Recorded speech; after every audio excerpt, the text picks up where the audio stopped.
good morning and welcome to this week's episode of This Is In from AARP Indiana.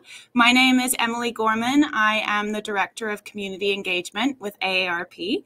I'm very excited to be joined today by our community partners and two of my friends, Casey Claypool and John Metzinger. Today, we are going to be having a conversation about some of the work that AARP has been doing in partnership with Citilink and their efforts to support transportation in the community of Fort Wayne, Indiana. Just to give some quick background on some of the involvement that AARP has had with public transportation in Fort Wayne and across the state, really our goal is to make sure that Hoosiers who are aged 50 and older, and indeed all community members, are able to access affordable transportation that is available to everyone whenever they need it, so that people can stay in their homes for as long as possible, a term we like to call aging in place. And so that's one of our core missions and our goals, is to help ensure that the community can age in place and remain in their homes as long as possible. And so working with public transportation entities such as Citilink is our way of making sure that we uphold that commitment to the community. So that's kind of what I hope we're going to cover today, and dive a little bit deeper into some of the actions that we've taken recently in Fort Wayne specifically. But first of all, I'm going to hand over to Casey and John to let you guys introduce yourselves this morning. So Casey, you go ahead first. Yeah, so Casey Claypool, Marketing and Development Director. I've been at Citilink. I just celebrated 2 years at the end of October. Feels like it's only been a couple of weeks in some realms and also several years in other realms, and we'll probably talk a little bit about that. But I've served in our community in the nonprofit space for almost a decade now. Kept learning, I love data, kept learning all of these community needs that exist. And for me, I'm a synthesizer. And I kept hearing this one connector that if we could solve this thing, gosh, imagine how much better our community would be. And that's transportation. In every plan, in every place, transportation has been mentioned as a struggle. And so when a position became available at Citilink, I saw that as my opportunity to not only address our community's greatest challenge, but also I see it as our best opportunity for the future. So I'm very thankful to be here. And I'll pass it over to John. Well said, Casey. Hi, everybody. I'm John Metzinger. I serve the community as Citilink's General Manager, CEO. Have been in this role for nearly 4 years. And it's really interesting that that's reflective of our entire leadership team. All of us have been in our roles for a relatively short period of time, but it's been great because we have a wonderful team of change leaders who are very committed to serving the community, and we know that we're making an impact. I have worked in public transit for 25 years. I was in Lafayette, Indiana for many years, served in Danville, Illinois, Ann Arbor, Michigan, and today here in Fort Wayne. Happy to be with you, Emily. Yes, thank you both for joining me this morning. And I loved hearing that story. I too have been with AARP for a very short period of time. I'm coming up on my 3 years. And I feel like I've been growing with you guys and working with you the whole way since I've been in my role. And I've loved every minute of it. And seeing the progress that has been made in Fort Wayne definitely warms my heart and makes me very proud to be working alongside you guys. So thank you for that introduction. I'm going to jump right in to the heart of what we're talking about today. And so, Casey, I'm going to ask you first, if you could tell us a little bit about Citilink's recent budget challenges and why they had the potential to significantly impact the community, and maybe give us a little bit of backstory as well, if you can. Yeah, so I'll first talk about it very broadly. This is actually a national struggle, a national crisis, I would call it. Prior to the pandemic, many of us were doing all right. That wasn't necessarily the case for Citilink, and we'll talk a little bit about why that's so important, that one piece of we were struggling before the pandemic. But across the nation, 50% of transit agencies are facing what is being referred to as a fiscal cliff, meaning during the pandemic, ridership dropped. We became, many of us, very reliant on federal funding. Typically, we're required to provide a 20% local match, and they waived that, which was wonderful and very much needed. But that is going away. Ridership, thankfully, at Citilink is almost fully recovered, which is not the case for most transit agencies. I think it's about, for bus transit, about 85% recovered, whereas we're 97% right now. So I think that is showing that more recently, people are seeing us and they understand our value. And I think that leads to a bit of the win that we had recently. But so about 50% are facing this fiscal cliff. In Indiana, there are several that are facing this fiscal cliff. It's unfortunate for Citilink that we're the first to dive over. And so that's a little scary, but also we're trying to lead our community in a way of transparency and a bit of vulnerability. And I'm hopeful that that will help open these conversations and continue them. I think it has opened some great doors so far. So I would say more recently, the struggle has been, oh gosh, we have a $2.5 million deficit in 2025. To go back to what I mentioned, we were struggling before the pandemic, and that's across Indiana. And the big part of that is because some decisions were made based on current issues at the time that no longer are maybe as impactful of issues now, but we're still bound by those rules and regulations that were created. So in 2008, there was the housing crisis, and legislature responded by capping property taxes. That was called the circuit breaker law. And so what we have learned here as a new leadership team, we've been doing a lot of sense making of, oh my gosh, how did we get here? And what we've learned is that Citilink, just Citilink in Indiana, has lost over $10 million that we had become reliant upon from these property taxes that are now capped. We don't have access to that. So that started in 2008. And then in 2011, public transit in Indiana was decoupled from sales tax. And so what that meant is we had already taken this big hit, didn't maybe understand fully the impact, and then this hit came. And so we were not able to weather that. And almost immediately the next year we had to cut service. So where in most places we were there every 30 minutes and in some every 15, we now today, even a decade later, are in most places every 60 minutes. And in some every 30. So this has been a decade-long struggle where we have not been able to realize the funds.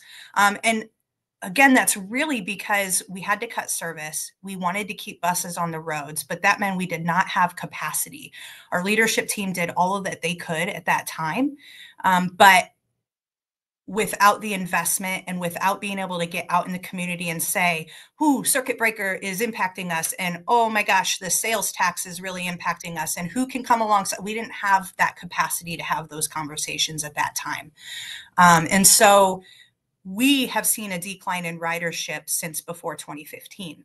So then when the pandemic hit, that even further impacted us. And so that has led to this budget deficit that we're facing for 2025, or we're facing, I should say. So we did a lot of work over the last 2 years, really, to build a coalition. I think we have over 250 individuals now that have joined our coalition to say, hey, you have value and we want to help. And so I truly believe the only reason that we move forward is because people like AARP and Emily, there's lots of you guys out there. And I think probably as a leadership team, starting out, it maybe felt lonely and scary. Still feels a little scary, but a lot less lonely. And so I think that is helping to refill our leadership cup too, so that we can keep showing up. So I think, yeah, do you want me to talk now, or maybe have John chime in on more recently this budget deficit and what we did to maybe address that? Yeah, I think, well, maybe it kind of lines up with the question I was going to ask next, that I will point to John for. So, yeah, this works perfectly. If you could just give us the backstory of what Casey just led to with what you were facing with City Council and your budget deficit, and then maybe what the outcome was from that budget hearing and those series of weeks that followed that we all lived through, but maybe people missed and need to be filled in on. Absolutely happy to help with that. And I want to go back in time a little bit further, just back to 2 years ago when we brought some new leadership on board in our finance area. And I really, as our CEO, had the first opportunity to run a financial forecast and to begin to see the future. When we first identified that Citilink had a structural deficit and that we were going to go over the fiscal cliff in 2025. At that time, we started speaking with elected leaders about possible solutions. And it's challenging because in Indiana, there are few levers that we can pull to raise revenue. We can raise our fares, and Citilink has planned to do that in 2025. We can renegotiate certain contracts that provide revenue. We've done that. But none of those will solve our structural problem with $2.5 million shortfall. So there's a feature of Indiana law that gives transit agencies in Indiana the ability to raise a special levy on property tax, which would solve our budget shortfall. Because of the circuit breaker law, that special levy doesn't really have a big impact on individual taxpayers. Rather, it takes funds from other units of local government. And so our board of directors decided to pursue that opportunity. We had gone to the city of Fort Wayne to see if they would be willing to make a direct contribution. We were not able to get that across the finish line, so we pursued the special levy. I will say in Indiana, in Bloomington, for example, the city of Bloomington makes a direct contribution to support public transit. And so there are some good examples. Gary, Indiana is also doing that. South Bend is considering it. So if those things can take place, there's a good model for us to follow as well, where in the absence of state funding, local communities are making the investment in transit. And we think ultimately that's where we will land. We're going to continue to work with the state to try to increase revenue. So one characteristic in Indiana that's people may not be aware of is that our budget has to be approved by the city council, which is an elected body, versus our board, which is appointed. And so every year our budget goes to city council. And in past years, it's been approved with very little aplomb. But this year, because we have the special levy request attached to it, it was a big topic. And even though we had been meeting with city council members since May of this year to prepare them, some of the data came late to the table, and that's on us. We're all learning a lot here. But as it came late to the table, city council was not able to approve our special levy this year. What they did instead is they authorized our budget, but are requiring us to fully expend all of our reserves. And then we'll be able to go to the city with a direct request for funds to help support us as a safety net. And we consider that a win because it's the first time that the city of Fort Wayne will have made a direct contribution to support public transit. That is incredible. Thank you, John, for going through the backstory as well. I appreciate it. I feel like we need to set the scene to fully understand everything that took place. So that was wonderful. I'm going to turn back to Casey and ask if you could maybe dive into a little bit about what you think the key to success was for this. I know you touched on the coalition that you've built over the last 2 years, but I wonder, if you had to look back, what do you think was the key to success here?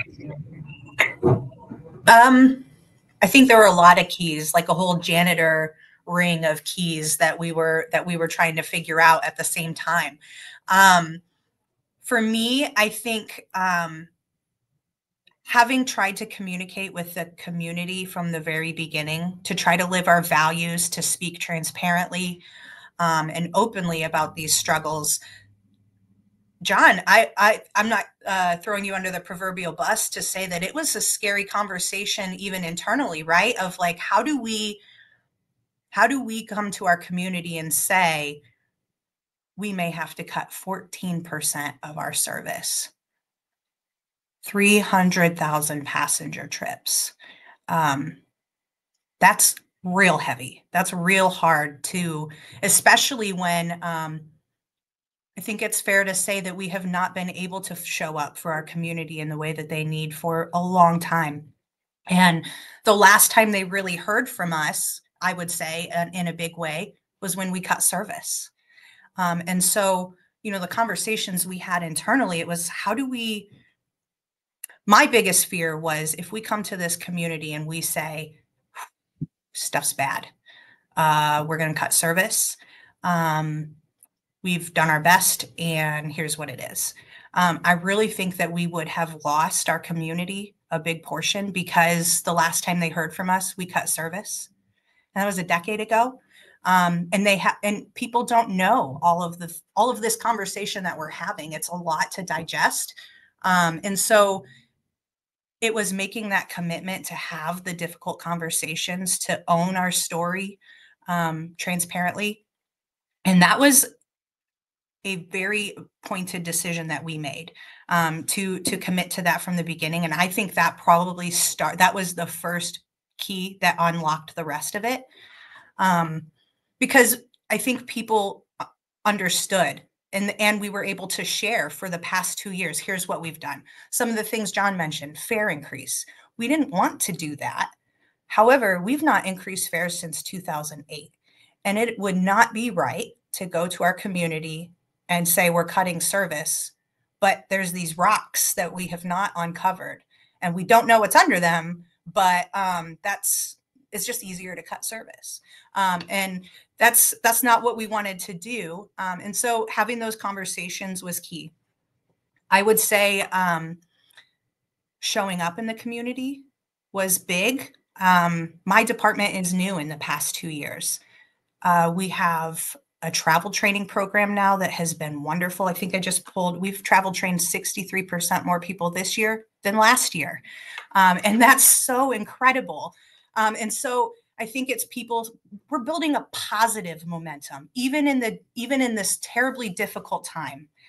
There is good and there are wins and they're everywhere. If we look for them, if we identify them, we just needed a flashlight to be able to shine, right? And say like, there's good here.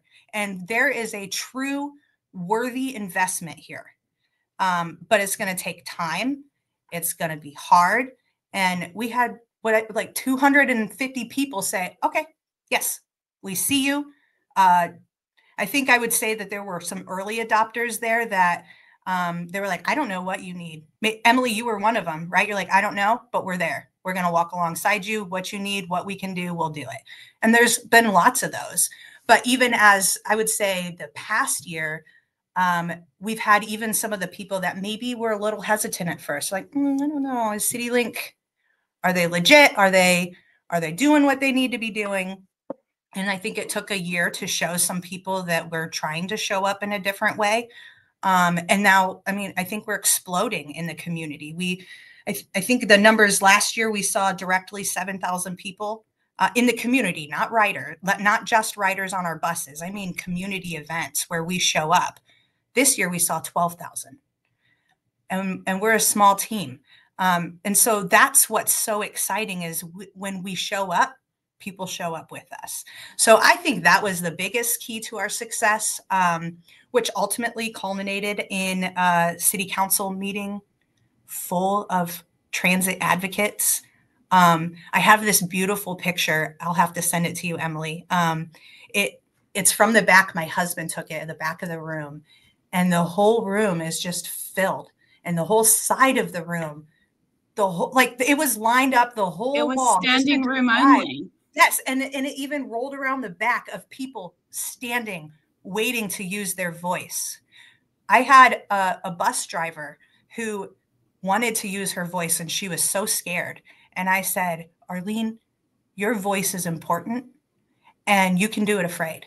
And she did it. And that's what those 23 people probably didn't want to be up there saying, City Council, please see the value, but they did it anyway. And that's because we've been showing up, and now people are showing up for us. So I think, John, please feel free to chime in, but that was one of our biggest keys to success.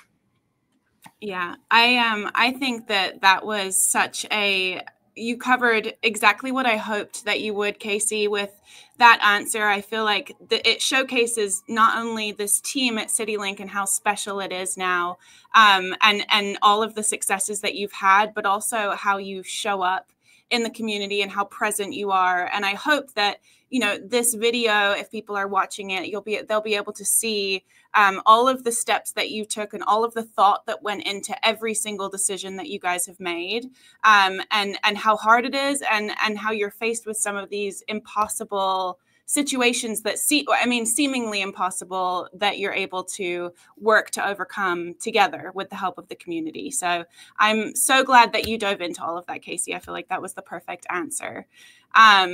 So John, I'm going to turn to you and ask if you can dive into a little bit more about what you think investment in public transportation, if it benefits more than just bus riders. Why is it important to the whole community? And I've heard you speak on this before, so I know that you've got a good answer for me, but yeah. Well, absolutely. We know that that's true because we see it every day. But what we recognize is that the community may not fully understand that. And so folks in our community who maybe have never ridden public transit may not fully understand its value. But what we have found, and truly through the process that we've just gone through with City Council, in the end, City Council saw the value. It was nearly a unanimous vote in support of our budget, which is fantastic. Really, we understand that employers see the value by getting people access to jobs, that healthcare providers and truly know the value in terms of seeing people who ride fixed route or paratransit service getting access to healthcare and the quality of life that provides. For senior citizens, you mentioned aging in place. That's a critical issue in our community as well. And we know it from our personal stories too, right? Like I have a father who's 81 who is aging in place. And how wonderful it is that, families and communities come together to provide for the needs that are there. So having transportation is a critical concern for people who desire to age in place. We had one person testify before City Council that it costs $100,000 for an annual cost of having someone reside in a nursing home. And so, if aging in place is a much better alternative, both in terms of health impact, mental health, social relationships, and public transportation can be a key part of that. Absolutely. I feel like you hit so many of our key points that we're often working on in our world at AARP with that answer. And I do remember that statistic being brought up, and it's mind-blowing to think about for somebody being in a nursing home and how expensive that is. So John, I'm going to ask you the next question as well. I wonder if you foresee Citilink now as we move into 2025, do you feel as if we or you are set for the long term, or do you foresee any additional challenges on the horizon that we perhaps need to be looking ahead to? Well, so what we received from City Council is really a one-year Band-Aid.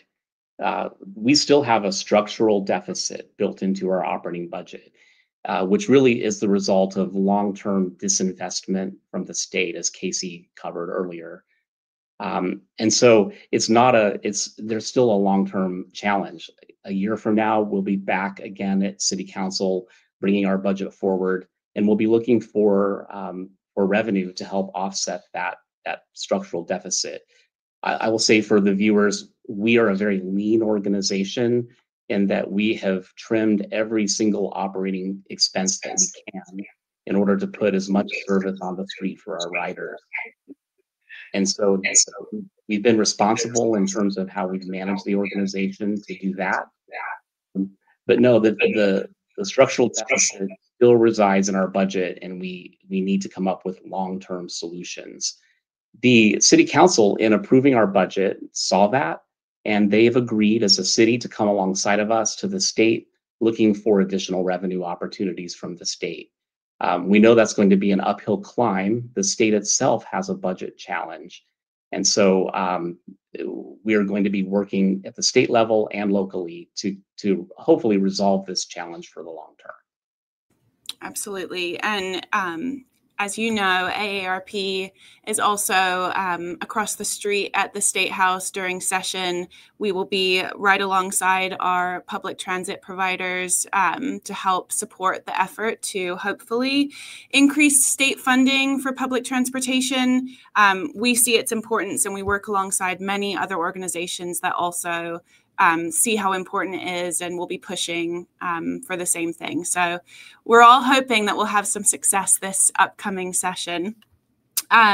Casey, I'm going to turn back to you and see if you have any advice or input for anyone listening today, our AARP members, your riders.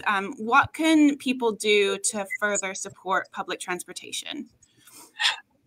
That's a big question. One of my favorite things to do is meet strangers, which I don't think I would have said 5 years ago about myself, but I enjoy that about my job today. And one of my favorite opening lines is, "Do you ride the bus?" And I don't think I've had a single community person I've met with say yes, at least not consistently. Then my next question is, "I bet you care about those who do ride," which is more of a statement, but definitely an assumption that they confirm is true. And so let's tell you about their life. Let's tell you about how we link them to every opportunity that they have. And it's a great conversation. So I would say, even if you don't ride, I know that you care about those who do. And so the best thing that you can do is to stay involved. Visit our website, fwcitilink.com. That's CITILANK.com/join us. And you would be able to join our coalition. And then what we've been doing is, as there's been opportunities to engage with Citilink or engage in the community about Citilink, we've been trying to be very intentional about reaching out to our coalition and let them know about those opportunities.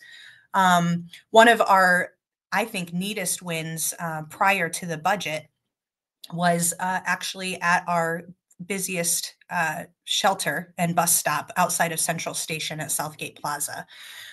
We were notified that we would have to remove our shelter because of loitering that was happening near our shelter, not necessarily our riders, but people were hanging out near our shelter as kind of a place to be when they didn't have another place to be. And so our concern was that the option presented was to put the shelter on and the bus stop on the public right-of-way on Calhoun. Now, for those that aren't familiar with Southgate Plaza, our shelter is in the back of the plaza, actually across from Do It Best.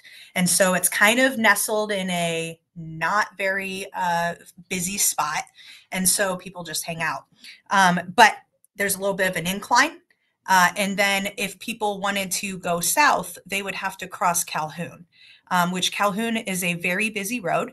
And it's in between. That spot specifically is almost right in the middle of very long places of stoplights where people speed up. And our concern was, if you are a senior and you have groceries, you have to now navigate down a hill. And if you're trying to go south, which if you live near Southgate Plaza in a food desert, you're most likely traveling south once you leave Kroger. And so lots of people would be forced to try to get their groceries across the street on that busy road. And that was just such a concern for us. And so our request was, hey, gosh, this is happening. Again, we're living our values. We want to be transparent. We need it. We have to tell our community. We can't just move it and say, okay, that would not be living our values. So it was a really difficult conversation, right? To say, hey guys, we might have to move this. It's not going to be good. Please help. However, the shelter still is where it is. And that's only because I think it was shared on Facebook over 250 times. We got media involved. We had an outreach event. It was really beautiful to see the Rosa Parks bus pulling into the league on that day. Just a nice symbolic moment to remember why we're doing what we're doing. So 30 people, I think, were in that room and advocating for us. So those are the types of ways that you'll be able to help if you join our coalition. Outside of that, I think it's just having conversations as it comes up. You know, there's a lot of opportunity to complain about how things are today. There's also a lot of opportunity to engage and to talk about how it could be better and how others could help. So talking to our elected officials, we all have the opportunity to use our voice 2 times a year. And then in addition, to engage with those who have been elected as constituents. We could do that every day if we wanted. Probably shouldn't. Probably don't want to make them that mad. But you know, when there isn't a critical issue, these, at least locally, I like to think that these are people who care enough that they're willing to give up every single Tuesday night of their life and be available for all the things. So these are great community volunteers that are trying to make the best movement forward in their community. But the only way we can do that is if we can make educated decisions. And that comes from knowing their constituents. It comes from knowing so that they can make decisions based on what their people want. And the only way they know that is if we engage. So that's what I have to say about that. Yeah. I think that's an excellent answer. And I think many people hopefully will take away from this that, you know, meeting with your city councilor and your elected official is not as scary as it may sound. I know I used to be in a place where I thought, why would they want to hear from me? And now in the current role I'm in, recognizing that they're just people just like us who care about the community and they want to hear from you. That's how they make progress and that's how they get their job done. So I'm really glad that you highlighted that specifically. And I loved the Southgate Plaza story as well. So the last question I have is for John. So Fort Wayne has been nationally recognized as a desirable place to live. It's been on all these lists for affordability and, you know, it's the place to be, specifically in the Midwest. And so I wonder, as Fort Wayne has been recognized in this way, what are your hopes for the future of public transportation in Fort Wayne, considering its current growth and things like that? I would love to hear from you on that one. Well, absolutely. There is lots of opportunity here in Fort Wayne to expand public transit. We have been hearing the need for that from the community for so long. More than 50 human services organizations, Greater Fort Wayne, our Chamber of Commerce, community development plans have all identified the expansion of public transportation as a priority. Fort Wayne has grown and developed as one of the fastest regional economies here in Indiana, second largest city, yet public transportation has lagged in terms of its development. And so really, I got excited about the opportunity, which is why I decided to come work in Fort Wayne, because the board of directors was so passionate about this opportunity to truly meet the needs that are here. We've been given a new strategic set of goals. We have a new mission statement. Our mission is linking people to life, very simply stated, that we recognize that there's a lot of opportunities to connect people to life's opportunities through public transit. And so that's what excites us and gets us going every day. We recognize we have challenges that are at times overwhelming, but our eye is still on the long-term prize of being able to truly expand and meet the needs that are here in Fort Wayne. There's no reason why Fort Wayne could not deliver 3 million plus annual passenger trips. Right now, we're about 1.6 million. And so doubling our service is something that we think is possible. Next year, we'll be engaging in a long-range plan so that we can identify what those services of the future might look like, as well as how much they would cost to operate. And then we'll have phased implementation plan so that we'll have that future to build toward in the future. And again, that's going to involve a lot of input from the community. So as people have ideas about how public transit should expand, our ears are open and we're willing to engage. Incredible. I will say Fort Wayne is definitely the place to be, and very exciting things are happening in the community. And so it's exciting to hear that Citilink is ready to be right alongside these plans and moving forward in the right direction as well. So I really appreciate everything you both shared today. I'll just check and see, is there anything else that you would like viewers to know or take away from our conversation before we close things out? Well, yeah, if I can, I just want to reiterate how important it is for the viewers to tell your stories. Reach out to state elected leaders, local elected leaders. Be brave. Go tell your stories, because your stories are impactful, and nothing will move. We won't be able to move forward without you. Absolutely. Thank you. All right. Well, that is about all we're going to have time to cover today. But again, I thank both of you, John and Casey, for joining me. And I look forward to the next time we get to come together and work on our next project for the community in Fort Wayne. So with that, I will say thank you and have a great rest of your day. Thank you. Have a good day. Bye-bye.